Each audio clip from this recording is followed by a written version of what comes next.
Boa noite, pessoal. Meu nome é Ricardo Machado. Sempre tem que fazer essas aberturas triunfais aqui da nossa aula, né? Porque está sendo gravada e ela vai ficar aí no canal, né? No meu canal lá do YouTube. Então é importante dizer quem eu sou e o que conteúdo é esse que vai seguir aqui, tá? Então a gente está no Instituto Federal de Educação, Ciência e Tecnologia do Rio Grande do Norte, Campus Natal Central, curso técnico de segurança do trabalho. Essa aqui é a disciplina de prevenção e combate a sinistro. E hoje a nossa aula síncrona da quarta semana, né? A gente está fazendo em 10 semanas esse módulo, né? A nossa disciplina tem, se eu não me engano, 80 horas, né? Essa disciplina de prevenção e combate a sinistro, que a gente dá o foco aí no incêndio e no pânico, né? No sinistro de incêndio e no sinistro de pânico. E hoje, né, falando em pânico, a gente vai estar equacionando a rota de fuga. É um projeto importante porque o pânico mata as pessoas, né?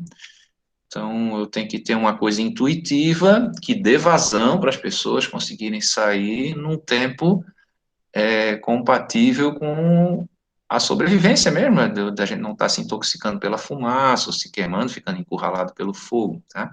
Esse tempo varia um pouco em função do risco da edificação, mas ele vai de 5 até 10 minutos para um abandono de um prédio, tá? A gente vai ver hoje como é esse cálculo aí, é baseado num fator que a gente chama de capacidade de abandono, né?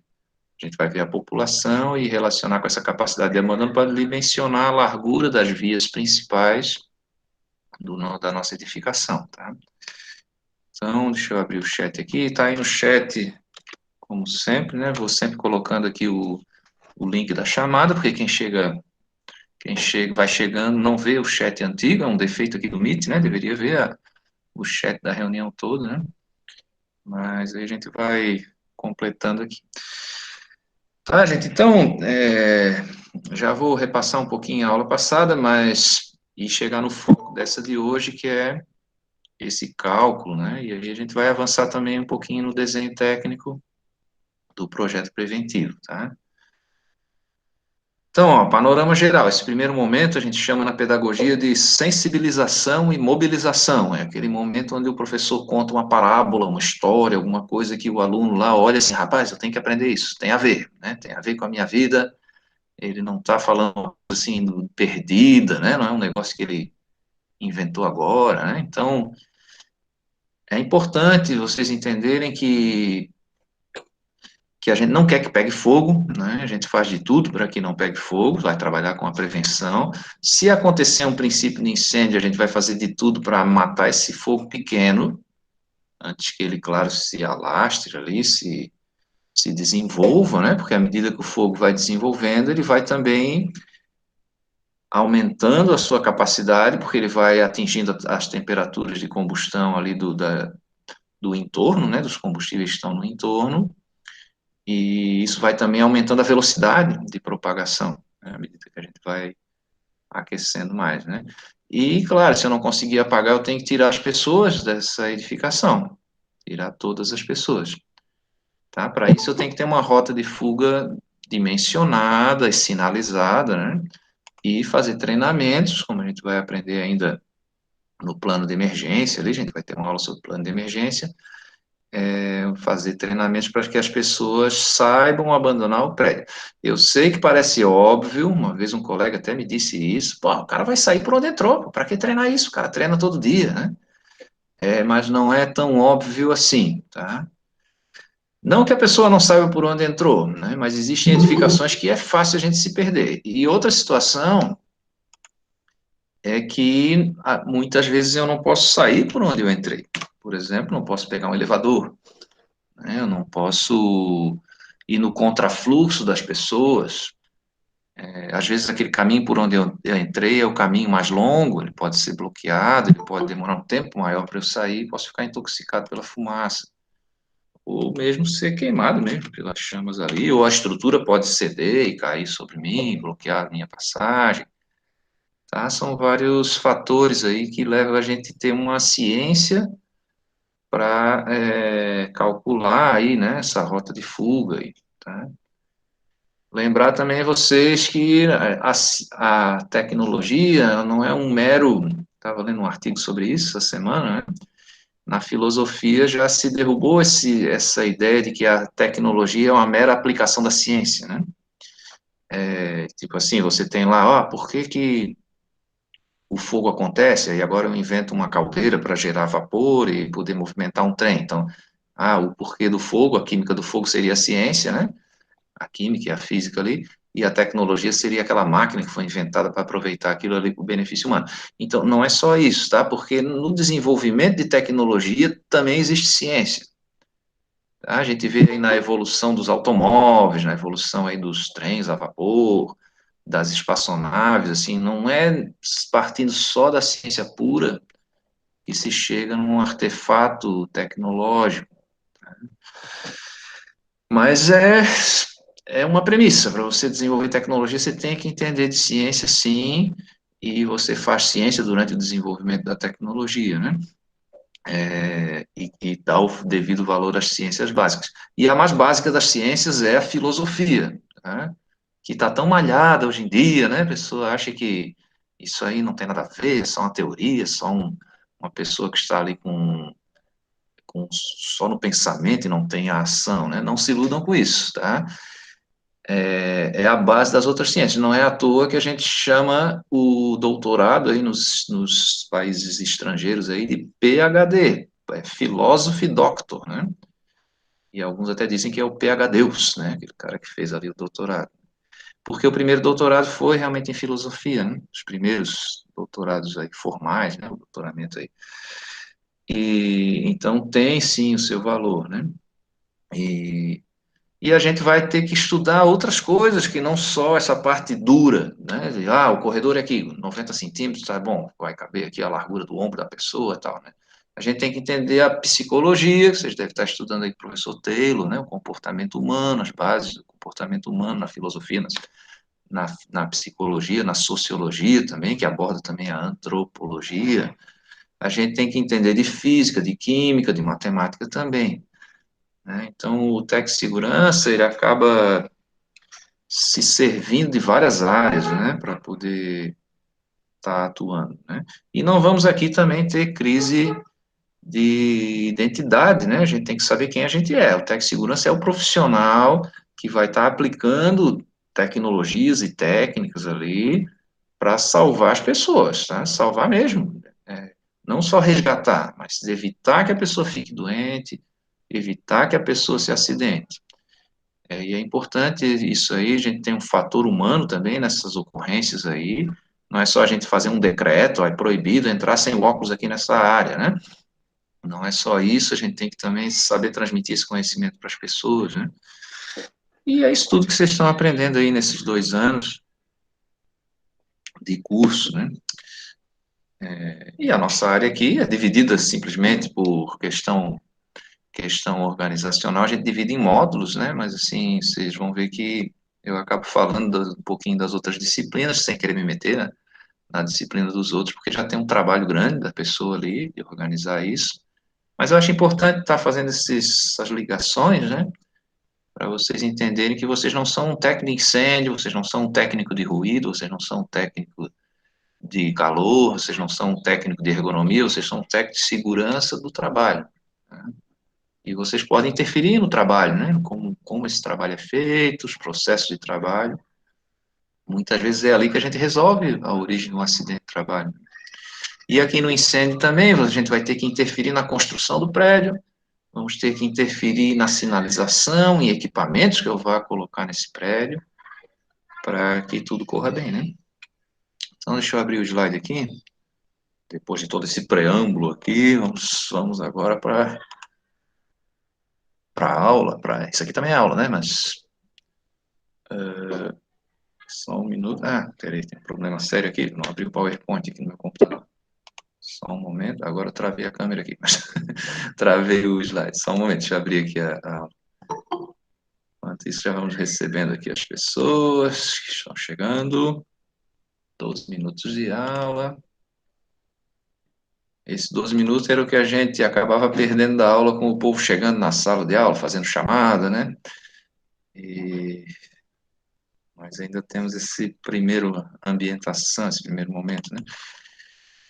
mesmo aqui no ensino remoto. Então, só um momento, deixa eu abrir a aula de hoje, que é essa daqui, de iluminação, sinalização de abandono em rota de fuga. Pronto, enquanto abre aqui, vou aceitar a pessoa lá. Francisco Alexandre. Boa noite, Francisco. Está aí no chat o formulário de frequência. E já vou abrir agora sim o slide. Deixa eu ver aqui. Compartilhar a tela. Pronto, agora vai dar. Quando a gente cancela aqui um compartilhamento, ela trava aqui o Meet e tem que liberar ali. Opa. Espera aí que eu vou ter que compartilhar outra coisa com vocês para dar certo aqui. Compartilhar só uma outra tela aí, só para conseguir destravar aqui. Tem que enganar o computador. Janela. Coisa. Deixa eu ver aqui.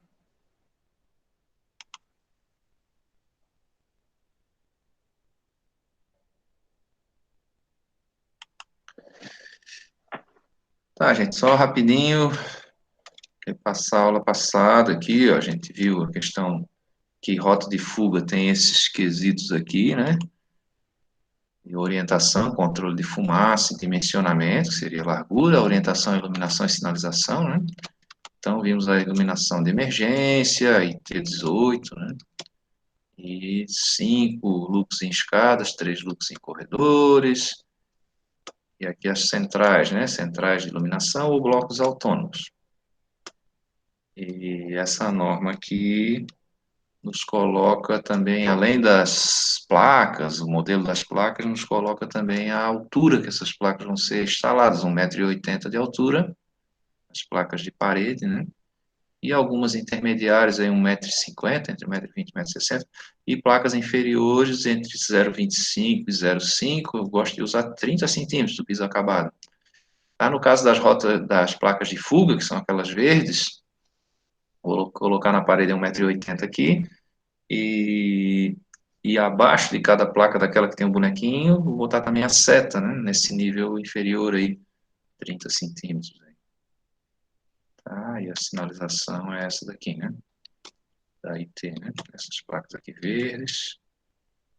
E em cada porta de saída, né? Essa placa aqui também é 1,80 m de altura, essa aqui também. Tá? Nas portas das escadas de emergência. Sim, essa aqui, lembrando que a gente só foge para cima quando o logradouro estiver acima de onde eu estou. Tipo, estou num subsolo, numa garagem, vou ter que subir um andar para poder sair para a avenida principal, o andar térreo, a gente chama, né? É a nossa fuga principal, então vou ter que subir alguns lances de escada, né? E aqui, essa seta aqui embaixo seria, então, 30 centímetros, essa daqui 1,80 m, essa daqui, lógico, eu vou ter que fazer mais alta, a gente faz ela rente ao teto, para não estar batendo aqui, né? Lembrando que as portas têm 2,10 m de altura, tá? Então, a gente vai tentar colocar isso aqui, tipo 2,10 m mesmo, tá? Para o quilo que consegue passar numa porta não tá derrubando a placa. Tá? E as saídas, que é essa aula de hoje, só um minuto aqui. E agora, deixa eu aceitar o Marconi, que chegou agora. Boa noite, Marconi. Tá aí o chat, o link da chamada aí no chat. Deixa eu tentar fazer uma coisa de novo aqui.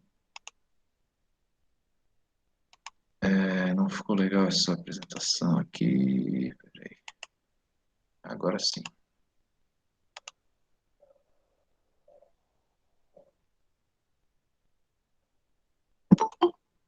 Ana Caroline, chegou agora. Caroline, tá aí no chat o link de presença. Deixa eu encontrar aqui onde é que a gente estava mesmo. Pronto, peraí que eu vou avançar aqui assim, peraí. Tirar essa borda preta. Então, tudo isso aqui foi aula passada, né? Só para dar uma refrescada na memória. E para quem aí no futuro entrar no meu canal do YouTube ver essa aula, vai querer ter vontade de ver a anterior também. Pronto, agora as saídas de emergência.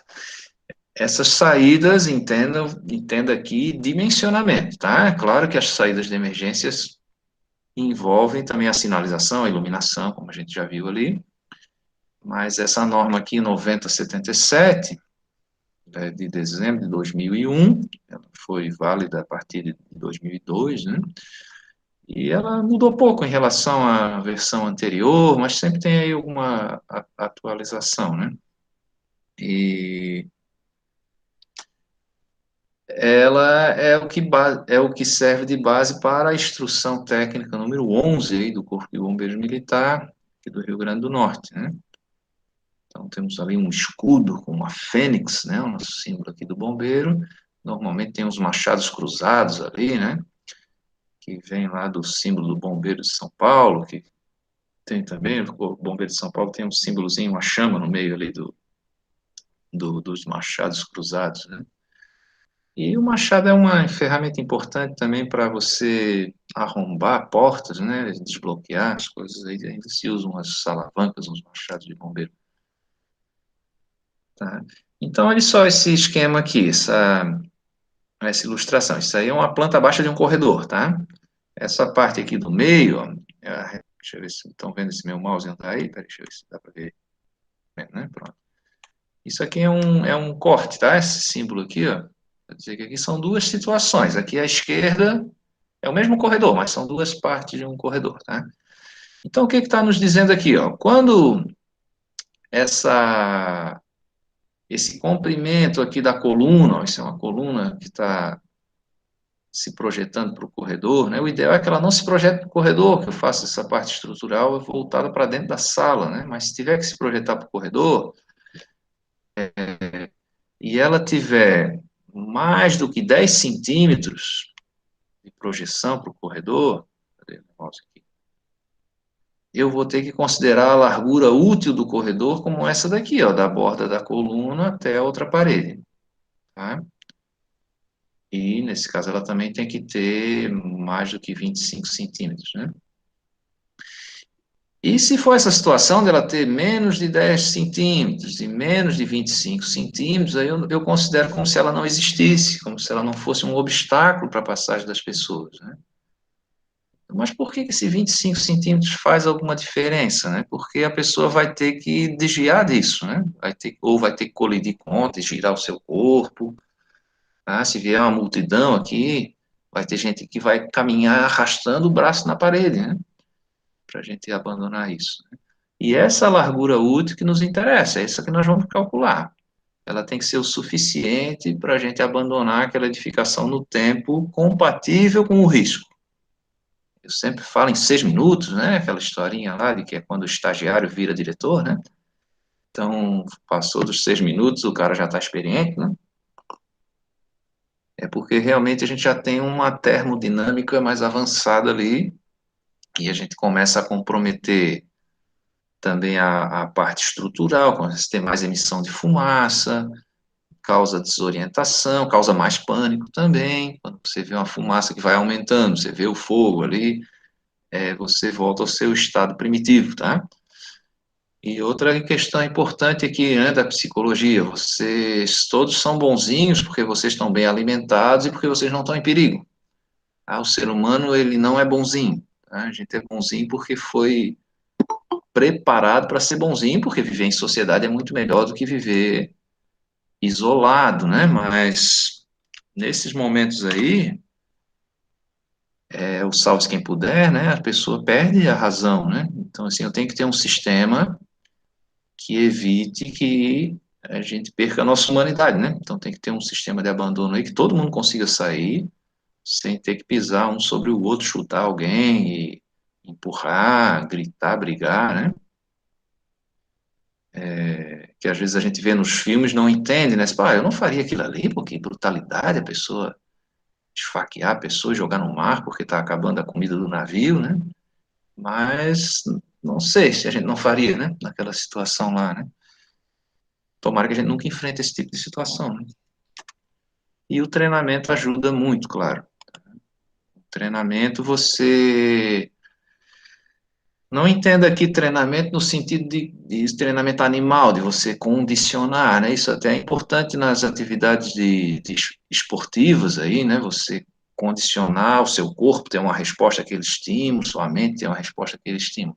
No nosso caso aqui, a gente aprender e treinar para ver que consegue fazer a coisa, né? E não precisar se apavorar, não precisar se precipitar, porque sabe o que vai acontecer, sabe do que é capaz o equipamento, do que é capaz aquela situação, tá? Isso aí, a experiência sobrepõe a força da juventude, né? Então, você vê, às vezes, assim, um mais jovem, mais afoito, mais nervoso, e a pessoa mais experiente ali diz, não, calma aí, cara, vai dar tudo certo. Por que que ele está tão calmo? Não é porque é burro, porque é relaxado, porque está cansado, porque está já arcaico ali, né? Está ali Matusalém, né? Não, é porque o cara já viveu aquilo ali, né? Então ele sabe o que vai ocorrer, né? O que vai acontecer ali. Tem até, a gente às vezes até acha que a pessoa tem poderes paranormais aí, poderes,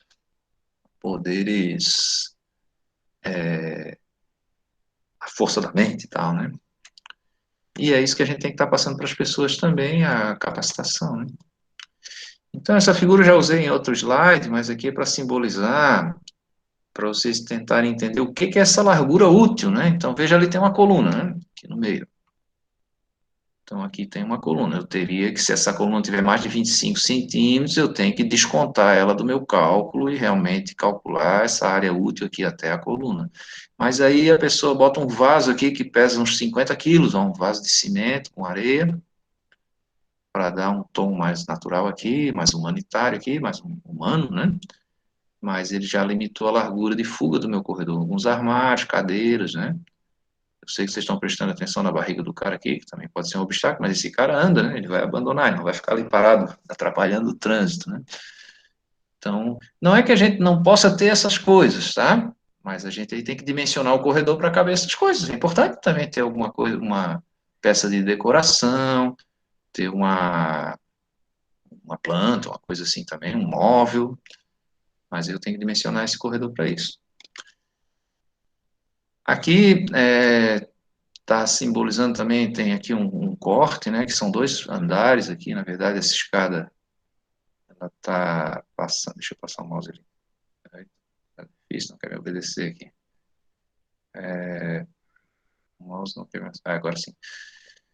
Aqui tem esse corte, né, mas assim, vocês entenderem que os corrimãos das escadas têm que ser contínuos, ó, e eles não têm que terminar em ponta, eles têm que terminar com essa ponta virada para baixo para que ninguém se enganche no corrimão. Aqui também é um corrimão contínuo. E as portas abrirem no sentido de fuga. Aqui tem dois níveis de fuga, abrir no sentido de fuga. E como 90% das pessoas faz a curva melhor para o lado esquerdo, tá? A gente faz a escada descendo no sentido anti-horário. Tá? Então, vou descer aqui. O próximo slide vai estar para mostrar isso aí. Não sei se vocês conseguem ler aqueles numerozinhos ali. Sim, deixa eu voltar um aqui, ó. Esse símbolo aqui, essa cruzinha aqui, é uma cota de nível, tá? Os extintores tinham uma simbologia parecida com isso, tivemos que mudar essa simbologia porque confunde com isso aqui, que é uma cota de indicação de projeto arquitetônico, né? Então, nesse caso, aqui tem a numeração, deixa eu aceitar o pessoal que chegou ali. Boa noite, pessoas que chegaram agora. Tá aí no chat o link de chamada. Então, ali na escada tem a numeração, 1, 2, 3, 4, 5, 6, 7, está no sentido horário, professor, mas é que aqui tá subindo, né? É o sentido de subida. A descida, preferencialmente, no sentido anti-horário. Tá? E essa construção aí, ó, ela é uma escada enclausurada, que a gente chama. Ela tem uma porta dupla. Ó, aqui, ó. Uma porta corta-fogo, PCF aqui. E uma outra porta para esse gabinete aqui da escada, ó, poço da escada, né? E aqui eu tenho uma anticâmara para poder cortar a fumaça. Então, como essas portas vão estar normalmente fechadas, elas têm um sistema de contrapeso ali, própria dobradiça dela para que ela se mantenha fechada. E eu tenho que cuidar com isso também, que às vezes a pessoa bota uma trava aqui para não deixar a porta fechar, mas eu tenho que fechar, que senão a minha escada vira uma chaminé. E aqui, ó, esses dutos de DE, ó, duto de exaustão, tá? Tem 2 dutos de exaustão, é para justamente ventilar essa parte aqui sem que entre a fumaça. E aqui eu tenho um elevador de emergência. Então, os elevadores convencionais que estão aqui virados para o corredor comum, não posso estar usando em incêndio. Em algumas edificações vai ser exigido também um elevador de emergência, que é um elevador blindado, que tem ventilação também no posto do elevador, tem um sistema elétrico garantido ali para que ninguém fique preso nele, né? Então, edificações muito altas, aí vamos exigir um elevador de emergência, que não é uma coisa mais comum que se encontra, tá? Mas a escada enclausurada, sim. Essa estrutura dessa escada enclausurada também, ela tem que ter resistência ao fogo, então é uma alvenaria diferente aí da alvenaria do resto do prédio, né? E aqui esse slide é para vocês diferenciarem o guarda-corpo do corrimão, tá?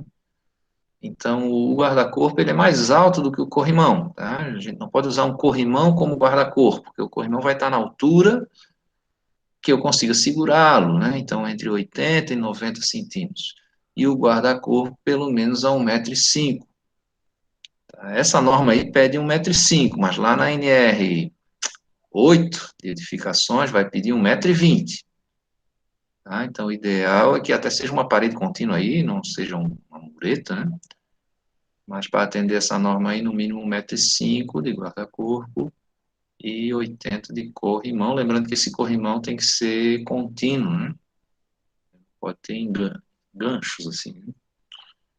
E essa outra figura mostra a resistência mecânica que esse guarda-corpo tem que ter ali. Essa figura está vista de cima, ali a parte de cima, né? Então, 1.200 Pascal, tá? É Newton, 1.200 newtons por metro quadrado. Tá? Tem que aguentar aí 120 quilos, tá, de pressão. E a gente teve, onde é que foi? Eu vi uma universidade lá que os alunos foram fazer uma manifestação e acabou rompendo o corrimão proteção dessa aí, os alunos caíram, né? Morreu até alguns alunos lá. Uma manifestação, se não me engano, foi na Europa, lá. Essa coisa agora da pandemia, né? Da volta. Faz tempo já, uns 4, 5 meses aí. E essa mureta, esse guarda-corpo, ele pode ser simplesmente de alvenaria, pode ser de grade, de tela, de tubos, mas eu tenho uma distância mínima para evitar que caia uma criança, né? Então, tem uma distância mínima de 15 centímetros entre cada tubo, se a gente fizer de tubos, né? Posso usar contínuo também de vidro temperado, né, ou tela, horizontal ou vertical. E, claro, por dentro dele, se for o caso, se for uma escada, né, uma rampa, tem que ter também o corrimão, o guarda-corpo. Tá? Então, aqui eu tenho ali a escada de descarga, ó, descendo para a esquerda, tá? As portas aqui abrindo no sentido, portas principais, né, no sentido de abandono. E como é que eu calculo isso? Vamos lá. A norma me diz, depende um pouco do risco aí, mas assim, que ninguém tem que andar mais de 25 metros para sair do andar, né? E a largura do corredor é essa fórmula aqui, ó. N é igual a P sobre CA.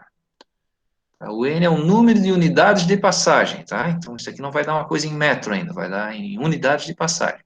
Cada unidade de passagem tem 55 centímetros. É a largura do ombro do cidadão médio, tá? Da pessoa média. Aqui, o professor Ricardo Machado, eu sou o homem médio brasileiro, tá? Se somar todos os homens do Brasil e dividir pelo número de homens, dá eu, 1,70 m, 70 quilos, tá? É claro que não posso calcular tudo para a média, né? Mas no caso da unidade de passagem dá. Na ergonomia você já deve ter estudado que não é bem assim, a gente tem que ter uma faixa de ajuste, né? Porque aí a gente não tem um cidadão médio, um homem médio, mulher média, a gente tem uma faixa de normalidade, né? Para alcance das mãos, alcance do pé no chão, altura da cadeira, altura da tela no computador, né? Então, tem uma faixa que vai girar em torno aí de uma média, mas é uma faixa maior, né? Aqui a gente usa a unidade de passagem com 55 centímetros. Então, se essa conta aí der 5, n igual a 5, eu vou ter que multiplicar 5 vezes 0,55, e aí sim eu vou ter a largura em metro. Tá? Aqui é a unidade de passagem. E a norma me diz que, no mínimo, eu tenho que ter 1,10 m de largura para os corredores principais. Então, eu calculei ali, deu meio metro. Não, meio metro já não vai dar. Tem que dar pelo menos 55 centímetros aí, uma unidade de passagem, né? Mas eu não posso ter um corredor de 0,55 metros aí, 55 centímetros. Vai ter que ser, no mínimo, 1,10 m. E para hospitais, no mínimo, 2,40 m, os corredores principais.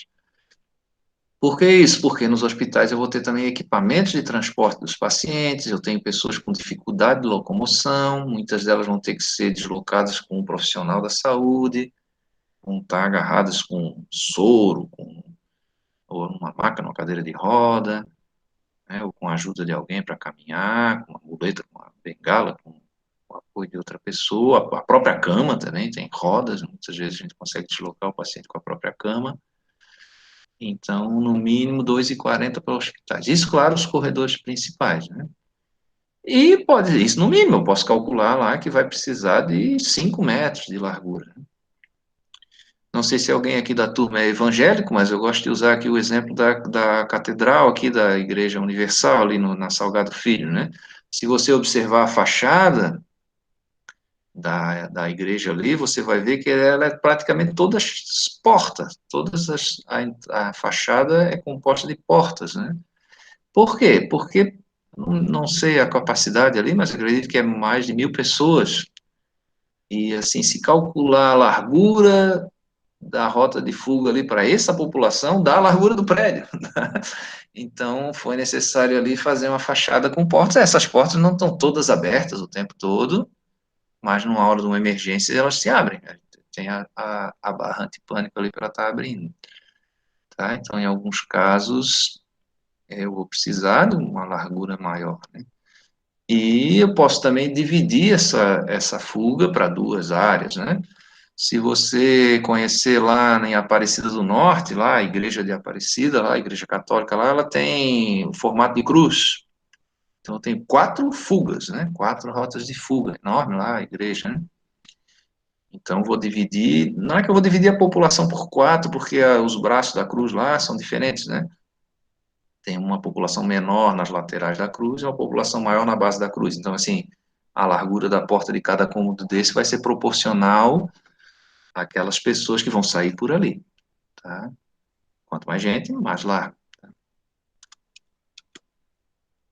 Tem uma curiosidade também aqui, vocês devem ter estudado com o professor Pedro, falando dessas igrejas aí, é que as igrejas são projetadas para você ter uma acústica boa, porque naquela época você não tinha microfone, né? Sistema de amplificação da voz aí. Então, normalmente por trás ali do palco, ali do altar, você tem um formato de concha acústica, né? Para poder reverberar a voz ali do pastor, do padre ali, a pessoa que está dando ali a palestra, para toda lá a plateia, né? E também ser alta por questão de ventilação, tem também aquela coisa emocional de você ver a grandeza de Deus, né? E também a iluminação, se lembre que antigamente não tinha energia elétrica, né? Então, para ter alguma atividade noturna, eu tinha que queimar com vela, queimar com tochas ali. Então, eu preciso ter vazão de fumaça e dispersão da luz. E durante o dia eu tenho que ter a entrada da luz natural, então se fazia janelas bem altas, né, para conseguir projetar a luz até o centro ali daquele pavilhão, né? E claro, se aproveitava para fazer aqueles vitrais, né, na Idade Média, muito comum, aquelas igrejas com os vitrais coloridos ali, a luz do sol passando dava aquele efeito também, aquele efeito religioso, assim, vamos dizer assim. Tá? Então, como é que eu sei de onde é que eu tiro essa população e de onde é que eu tiro essa capacidade de passagem, já que a minha fórmula só tem essas duas variáveis, né? Então, vamos lá. Eu posso contar quantas pessoas tem no prédio, tá? Ou limitar a ocupação desse prédio. Por exemplo, um cinema, eu consigo dizer, ó, a ocupação máxima é 80 lugares, vou vender 80 bilhetes, nunca vai ter mais de 80 pessoas ali. Isso é uma solução, né? Outra solução é eu ter uma ordem prática, por exemplo, um shopping center, a população é flutuante, vai ter momentos que eu tenho 1.000 pessoas, às vezes eu vou ter 5.000 pessoas, né? Dizem que aqui no shopping Midway circula ali perto de 10.000 pessoas por dia.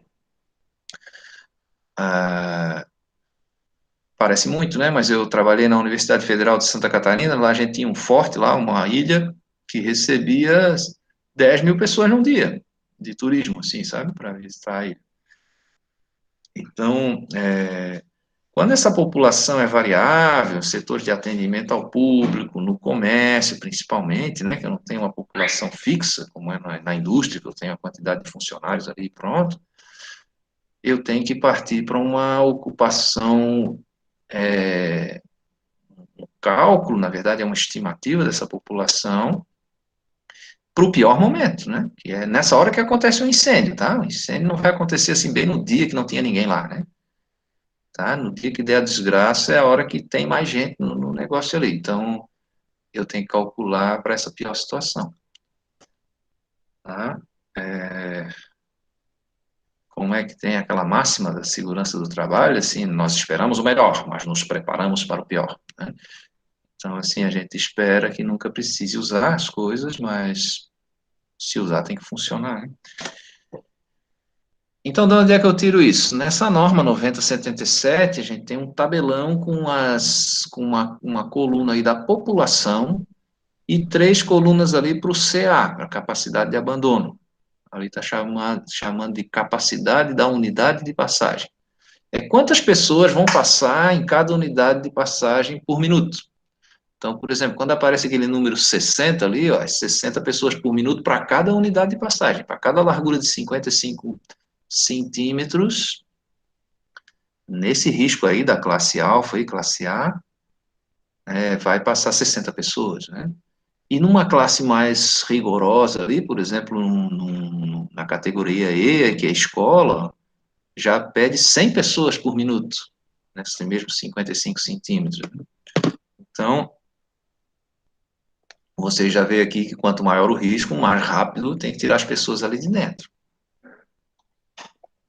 E aí, eu vou ter o cálculo do corredor que é proporcional ao número de pessoas, mas também proporcional ao risco. Tá? Como é que eu sei que o meu grupo é A, se é A1, A2, A3? Aí vamos lá para IT01. Lembram lá naquela aula de extintores de incêndio, de equacionamento de incêndio, que a gente tinha aquela jogadinha assim, ó, vou na IT01 para ver quem eu sou. Ah, beleza, eu sou um H5, H4, identificação hospitalar e tal. Aí eu vou lá para IT14 para ver a carga incêndio, qual é o material que tem, que queima aí nesse tipo de edificação, e aí volto para a IT lá dos extintores de incêndio para equacionar, aliás, volto para a IT01 para saber o risco, né? Aqui, mesma coisa, eu vou na IT01 para ver quem eu sou. Pô, eu sou escola, o E4, Escola Profissionalizante, tal, Instituto Federal de Educação. Eu sou uma edificação de hospedagem, sou um hospital, né, categoria H, sou indústria, tá? Então, vou pela letra ali, se é um F, se é F1, F2, F3, né? E aqui, tá meio ruim de ler aí para quem tá no celular, mas imagine aqui, ó, F2, F5, F8. Aqui eu sei a população, ó, uma pessoa por metro quadrado. Então, se a empresa lá tiver 1.000 metros quadrados, vão ser 1.000 pessoas, que é uma pessoa por metro quadrado. Deixa eu só receber a Michelle aqui, boa noite. Está aí no chat o formulário de presença, chamado. E aqui eu vou tirar o CA para acesso e descarga, entenda aqui corredores principais, escadas e rampas, onde eu já tenho uma dificuldade de deslocamento, então o CA é sempre menor, para dar uma largura maior. Tá? E as portas, né? As portas de passagem nesses corredores. Então o CA vai ser um pouquinho maior e a porta fica um pouquinho mais estreita do que a largura do corredor. Nesse caso aqui, né? Depende um pouquinho do risco. Aqui, ó, para a categoria F, ó, a largura da porta é a mesma largura do corredor, porque o CA vai ser 100. E a escada um pouquinho mais larga, porque o CA é 75. Tá? Já vou explicar melhor isso quando a gente fizer a conta. Então, ó, edificação hospitalar é o H, não quer dizer que a letra corresponda, aqui é coincidência, tá? O E deu escola e o H deu hospital, mas assim, não quer dizer que o I seja indústria, não, tá? Então, a gente tem que ir lá na IT01 para ver o que que é isso, né? O que que são essas classes aí. Então, veja que a gente tem três colunas ali, para corredor, escada e rampa e portas. É muito comum a porta ser da mesma largura do corredor. É o lógico, né? Vou afunilar, né? E lá na nossa aula gravada dessa semana, não sei se vocês assistiram ali, que eu acabo repetindo aqui, mas eu faço aquele experimento com a garrafa, né? Botei umas tampinhas dentro da garrafa, e aí se você virar devagarinho, as tampinhas caem, mas se você virar rápido, pá, fica tudo entupido, porque todas as pessoas vão se concentrar naquele ponto que a gente chama de gargalo, né? Então eu tenho que retirar os gargalos para que a coisa flua, né? A gente saia normalmente. E isso é calculado para que ninguém corra, tá? Você vai caminhar. Qual é a diferença de correr e andar? A gente teve um atleta brasileiro agora na Olimpíada que perdeu a medalha da marcha atlética, porque a marcha atlética é caminhada. E ela correu. Como é que o juiz viu que ela correu? Porque teve um momento que ela estava sem nenhum dos dois pés no chão. Isso é uma corrida, né? Na caminhada eu sempre tenho pelo menos um pé no chão. Em alguns momentos eu tenho os dois no chão. Mas eu nunca vou estar voando, né? Na corrida tem momentos que eu estou voando. Estou sem nenhum dos dois pés no chão. Mas, professor, não devia correr para poder abandonar logo isso aí? Deus me livre, né? Salve-se quem puder. Não é assim, porque essa corrida vai atrapalhar o fluxo. Tá? Como ocorre com esses motoristas, né? Esses motoristas costureiros que acabam ficando mudando de faixa para tentar ganhar 10 segundos na sua viagem ali, atrapalha o trânsito, né? Pode causar uma colisão, pode causar uma frenagem que vai diminuir o fluxo total do trânsito, né? Então é calculado para caminhada. E neste momento está se desfazendo a rede de transmissão federal, porque já são 19h44. Vamos fazer o nosso intervalo e a gente volta com as continhas agora. Vou mostrar para vocês uma situação aqui, temos ainda 30 segundos. Ó. Dimensione os corredores dessas situações. Por exemplo, uma escola profissionalizante de 1.500 metros quadrados. E qual é a população que tem nessa escola? Uma e 4, né? O CA é 60. E que população é essa? Uma pessoa para cada metro e meio quadrado. 1,5 m quadrado. Por quê? Ah, porque eu tenho áreas de corredores, tal, né? O link de chamada de novo. Então, vamos ver isso depois do intervalo. Está aí o link de chamada. E vou parar a gravação e daqui a pouco a gente volta. 15 minutos de intervalo.